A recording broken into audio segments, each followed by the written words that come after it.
Alain Kimerlet, diamantaire gémologue, depuis 45 ans installé à Paris. Mon travail aujourd'hui est essentiellement du contrôle de marchandises et du choix de marchandises en diamants et en pierres précieuses. Et je fais aussi des expertises pour les salles des ventes, essentiellement la salle de Drouot. J'ai commencé ma carrière avec mon père, puisqu'il n'y avait plus d'école en France pour apprendre la taille du diamant.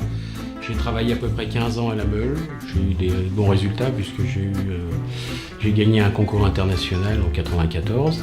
Et puis, au fur et à mesure du temps, ma carrière a évolué et je suis plus dans une partie de travail négoce, expertise, contrôle. Je dis toujours, je préfère faire toucher du diamant à des enfants qui ont entre 2 et 6 ans qu'à des adultes qui ont 18 à 25 ans parce qu'ils ont une sensibilité avec les doigts que les autres ont perdu au fil de l'âge.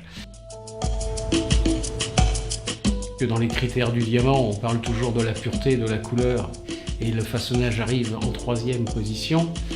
Pour moi, c'est d'abord le critère numéro 1. Ça, c'est mon grand-père qui m'a appris, mon père, puisque je suis issu de 3 générations. Nous avons commencé dans ce métier en 1926, donc ça laisse un certain recul.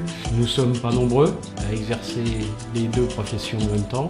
Nous ne sommes pas nombreux non plus dans ce métier à être diplômés. Les études sont très difficiles pour les jeunes qui veulent rentrer dans notre profession, car aujourd'hui il n'y a plus d'école. Et c'est au bon vouloir des artisans qui existent de former ou de ne pas former des gens. On a la chance de vivre dans un métier intemporel. Donc on peut voir des choses il y a 3 siècles et on peut voir des choses d'aujourd'hui. J'ai eu la chance et l'immense honneur d'avoir des pierres qui sont au musée du Louvre dans les mains.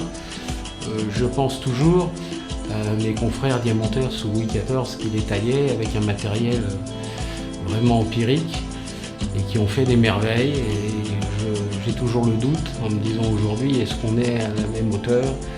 Si on avait malheureusement le même matériel, est-ce que nous serions capables de réaliser les mêmes choses ?